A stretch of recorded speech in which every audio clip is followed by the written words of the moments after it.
Hey, what's going on, guys? It's Brady Joker here. Welcome back to another video. Today we are going to be ranking everything I watched in March. This is a relatively short month, only about 15 movies here, so gonna be a bit of a short video here. But yeah, let's just hop to number 15, shall we? Actually, it's number 12, and it is going to 4-letter words. You can probably imagine why I watched this. It was to finish all of Sean Baker's films, which I did accomplish this month, which his ranking video will come in a while, probably, because my David Lynch video still isn't edited. It's completely filmed, I just haven't edited it yet. But yeah, Sean Baker, 4-letter words, this is his first movie. And yeah, you can tell it's very college film. It's a very student film. You can tell.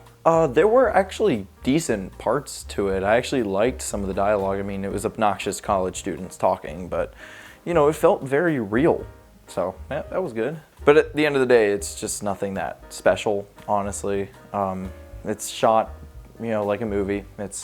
There's nothing unique, and Sean Baker saying absolutely nothing in this film, like he tries to do in a lot of his other movies. He's not really trying anything, but then again, it's his first movie, so what are you gonna do? But that just leaves it to absolutely just get lost in my mind. So it's number 11, Tangerine. This is a very popular Sean Baker film that I really didn't like. The only reason I have it above 4-letter words is because Sean Baker's actually doing something in this film. He's actually trying something with a unique style of the very chaotic kind of POV and kind of behind the back walk shots that make up like the majority of the first 30 minutes with that very annoying dubstep music that seemingly plays throughout the entirety of the first 30 minutes. I found myself pretty miserable in those first 30 minutes, if you couldn't tell. However, the movie actually starts to pick up, and I actually really enjoyed like the middle of the movie. I thought it was really interesting, the way the characters progressed and seemingly intertwined. And then by the end of the movie, it also fell off pretty hard for me by the end. That third act is just incredibly messy, and its script, in the way that the movie makes me feel bad for some of these awful, awful, awful people, which is a Sean Baker trope that is in a lot of his movies, and it doesn't sit right with me, especially in this one. But yeah, it's interestingly shot. It's very unique, but I just didn't really enjoy watching it. Alrighty, at number 10 we have Prince of Broadway. This is the 3 Sean Bakers in a row, and I actually enjoyed this one. This is a good movie. It had my attention from beginning to end. The characters are actually likable in this one, and watching this dude start to slowly bond and care for this kid while at the same time just wanting to figure things out in his life is super interesting. But like his other film, like it's like 4-letter words, where it doesn't really have a lot of impact. Not a very long-lasting impression, in my opinion. So this one kind of faded. I kind of forgot I watched this one. But it's certainly not bad by any means. It's certainly helped Sean Baker improve a lot as a director and a writer and an editor. So yeah, it's certainly not a bad film. I had a good time with it. Number 9 is going to Fantastic Planet. This was a weird one that I wasn't expecting to like fully be in love with, but I was a little bit underwhelmed by this one because, you know, I knew it was supposed to be super weird and zany and very peculiar and a super old like French animated film, and I was like, maybe I'll like this, maybe it'll be my thing. And parts of it were. I liked a lot of the back half of the film, but the first half was just so not my thing. I'm not really sure why. It just didn't really work for me. Its tone, and I don't know. It was just very weird. Like, it was incredibly weird, even for me. But, you know, I really did enjoy the back half of the film, as I already said. Yeah, I guess it's a very interesting look into like this sci-fi planet of humans being enslaved by these weird giant blue creatures. It's a very interesting premise, and yeah, it's just go watch it for yourself, because there's not much I can say about it, because it's just weird.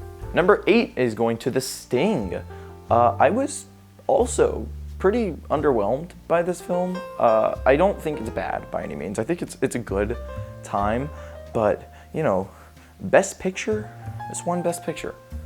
And I think The Exorcist is better, and it was nominated as well during that year. I haven't looked at the other nominations, I just know that this was up against The Exorcist and it won. Which I think Exorcist is better, but anyways, that's besides the point. This is just your general like con movie, and it's super entertaining, and I like the performances here.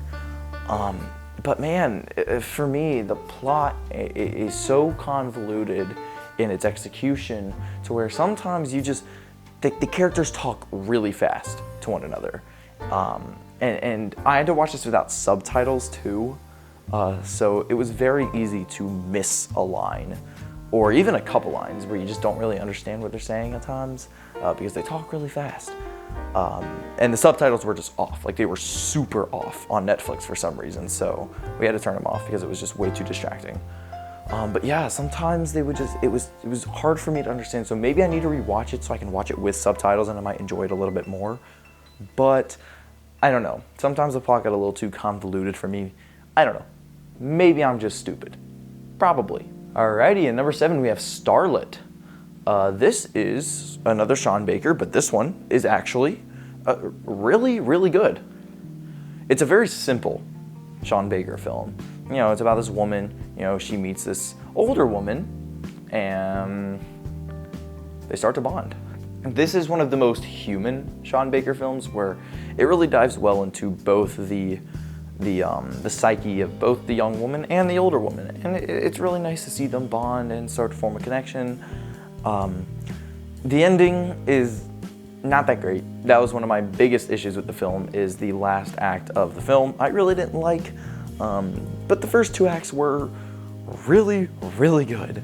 And it sets up very nice moments for these 2 characters that are just very enjoyable to watch. And they actually made our main protagonist likable. Like, she's incredibly likable, and you want her to bond and be successful with this woman, with her, you know, relationship with her. Unlike a lot of Sean Baker protagonists, where you actively don't want them to succeed at what they're trying to do, and we'll get to one of those later. But this one, she's actually a good person, in my opinion. Like, she is good. She tries to be a good human being, which can't say the same about a lot of Sean Baker films, so that made the movie inherently just more enjoyable, in my opinion. So yeah, I just had a fun time with this. Alrighty, number 6, The Terminator, baby. First time. I know, took me this long to watch The Terminators, and we'll get to 2 a bit later. But yeah, Terminator 1. I had no idea really what to suspect. I didn't even know the plot. I didn't know the Terminator was a bad guy in this movie. I had no clue. But yeah, it was actually really awesome. The concept is just really cool. My main issue with this comes with the central romance between Sarah Connor and Reese, where I just don't think it really works. It feels very forced, like, oh, they need to set up this big twist. Also, if you haven't seen The Terminator, go watch The Terminator. I'm about to spoil it a little bit.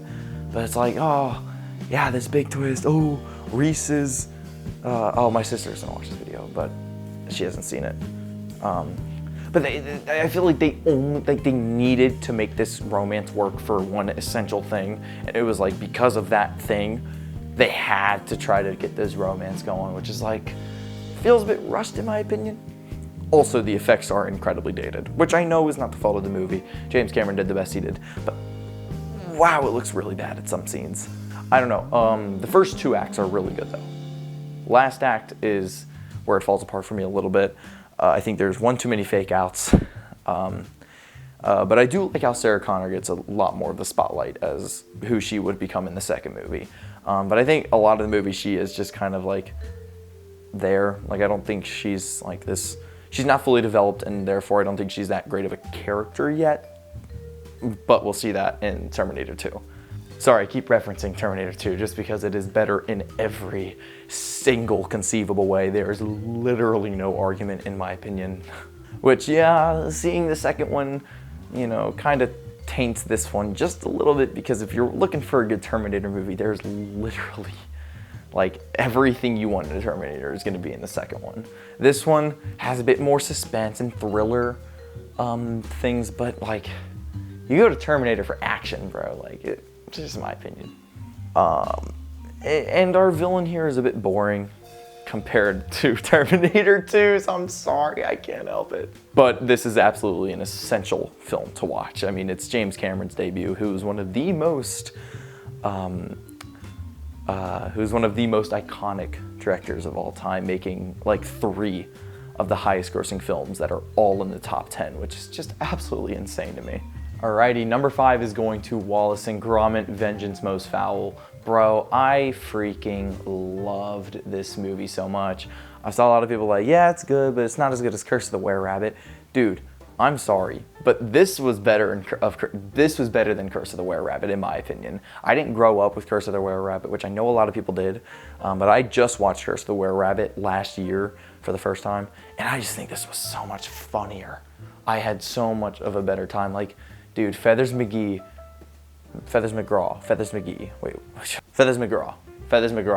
is one of the funniest villains in an animated movie. Like, all of his gags are incredibly funny, and I really like our 2 side cop characters who are kind of working through this investigation. I think they're hilarious too, and of course Wallace and Gromit. God, I love Gromit so much, and I just think this movie's take on like the AI, while it is not really trying to say something deep, because it doesn't need to. It's Wallace and Gromit, but the messages are there in case you want to chew on something, so there is substance to dig a bit deeper. But dude, you watch Wallace and Gromit for Wallace and Gromit, and that is exactly what it is. It's so much fun, and it had me laughing out loud so many times. I just love this movie so much. Alrighty, number 4, Red Rocket. This could go up quite a bit on rewatch because I think this movie is incredible. My favorite thing about this movie is its protagonist. Simon Rex plays this absolutely awful character. And unlike a lot of other Sean Baker films, the movie does not make you feel bad for him. He makes him the most hateable character of all time, and it does not shy away from how awful he is. But the movie still makes you like him because he is such a charming, charismatic dude, but you also see how terrible he is and manipulative he is. And it's this perfect balance in the film to create the most interesting protagonist in any Sean Baker film, in my opinion, by far. And I just think watching the con man con everyone around him, ultimately to land flat on his face, is so entertaining. As well as all of the side characters are also just super entertaining to watch around him. The only thing that I did not care for in this movie was the pacing. That is a problem with Sean Baker's films as a whole, in my opinion, is I think their pacing is off. The movies feel a lot longer, in my opinion, than they actually are, or they really do feel their length. No Sean Baker movie flies by, in my opinion. That's something with Starlet that I forgot to mention, but this movie I really felt each 2 hours and 20 minutes. But I don't even care. Also, the ending wasn't really great, in my opinion. But it is one of the better Sean Baker endings. I did think the ending was satisfiable, but not my favorite of all time. But I still just loved this movie. I don't know why. I had a great time with it, so yeah. Number 3, I'm Still Here. I got to check this out in theaters right before the Oscars to finish my Oscar Best Picture list. It was the last one I needed, and I watched it the day of the Oscars, went up to a theater that was like 50 minutes away, because it's not anywhere near where I live, so had to go to a theater quite far away. But anyways, and this is a brutal story to watch, but it's also super hopeful by the end. It gives you a feeling of dread that is really good, but also at the same time super optimistic. Because you just watch this absolutely dominant and strong woman try to control everything around her, and she does it so well. while staying strong in front of her kids, but you know she's so broken, and it is such a great character piece on her, and I just love it. Something else that really worked for me in the movie was the first 45 minutes where nothing happens. You just watch this family live and love each other and bond. And because that 45 minutes is so great, it makes the eventual downfall that much sadder and better. So I just thought this was a genius film that I would have liked to see take home a couple more awards. Thank God it beat Emilia Perez for Best International, but I think Fernanda Torres definitely should have won Best Actress. Sorry, but I think she should have. But ultimately, I walked away super moved by this thing, which is what I wanted, and it's what I got. Number 2 is Little Women. Don't you just love watching a movie that you've been putting off for so long, only to realize it's just as good as everyone says it was? That's how this movie was to me. Might be Greta Gerwig's best film. It blows Barbie out of the water, easily. I love Lady Bird a lot too. It has been 5 years since I've seen Lady Bird, so definitely due for a rewatch on that one, but I do think this is also just excellent. The only reason I watched this is because a high school nearby did a musical of Little Women, and one of my good friends was acting in it, and I was like, sure, I'll go watch it. And man, if anyone's watching this who was in that musical, you guys were awesome, excellent. You guys were awesome. But the movie was so incredible. Oh my God. It makes each one of the sisters feel so real. The dialogue in the script is written so perfectly to where even Meg, no, not Meg. Oh man, not Joe. Florence Pugh. God, I'm so bad with names. Florence Pugh, her character is she's kind of the one that you're not supposed to root for, but she's the one that's she's a big conflict in the film. Even though she's one of she's the sister that you're supposed to not like because she's mean in scenes. But it feels incredibly real. Her character is so well written where she feels super real, and you can feel her inner frustration with some of the things, even though you know it's not right, but she still feels super real, which is what I love the most about the movie. And also our main protagonist, Jo, here is just incredible. How strong she is, but how broken she is at the same time. It feels, again, so real and powerful. Also, the Odenkirk jump scare here was just super weird, because watching Bob Odenkirk play anything but Saul Goodman is just impossible to me. I see him on screen and I just see Saul Goodman, so it's just impossible for me to take him seriously as this role. But it's not a detractor from a movie. That's a me problem. This movie just it did things to me, bro. I loved this the more and more it went on. I started off really liking it, and then I really still liked it, and then by the end I was I freaking loved this movie so much. Easily one of my favorites of the year so far. Just such an incredible film. But easily number 1 is Terminator 2 Judgment Day. It's not even close. It is probably maybe my favorite film of the year. Fire Walk with Me is maybe barely beating it, but this film blew me away in every aspect. Now, when I first watched this in March, I gave it a 4.5 because it hadn't synced with me just how good it was. And then I rewatched it 2 nights ago in April, which I'll be talking about it again in April. But I was oh my God, this is just everything you want in a sequel and an action film. It is, it expands on the story and the characters. It makes them more likable because the way that they humanize the Terminator in this, the way John's big heart is just slowly turning this, brute of a robot into more of a human is so genius because if they didn't do that, Terminator would just be walking around like a brute. You would feel absolutely nothing by the end when, he sacrifices himself to get rid of the chip. You would feel nothing if they didn't make him likable. They needed to do that.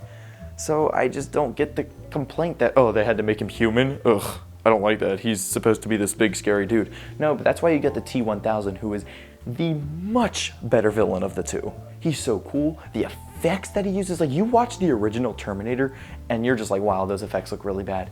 You still watch Terminator 2 and you're these effects are still mind-boggling. They're still so good. The action is perfect. All of the performances are great. Each character is so likable. Even Dyson's little side plot is so endearing, and again, they humanize him so much that you just like, you care for him, even for the little bit of time he's on screen. And it's just like, it's so entertaining. It's never boring. Once the effects are unreal, this is easily like my favorite film of the year that I've seen. It blew me away in literally every single scene. Love this movie so much. It will easily be my favorite James Cameron movie when I eventually finish him, because I'm down 5 out of like 4, so I might as well do James Cameron too. So whatever. But yeah, that's the new watches. Let's talk about the rewatches. There's only 2, I think. Nope, there's 3. There's 3.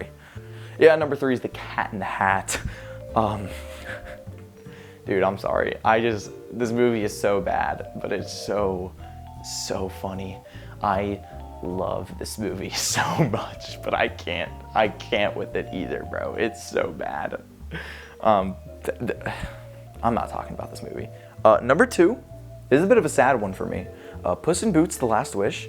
I watched this twice in 2023, and I gave it a 5-star both times. But rewatching it this year, I actually lowered it to a 4.5. It didn't blow me away just as much as it did originally, and I don't know if that's just because I've seen a lot more things, and I'm more strict with my ratings recently. At least I'm trying to be. I'm not trying to just give out super high ratings anymore.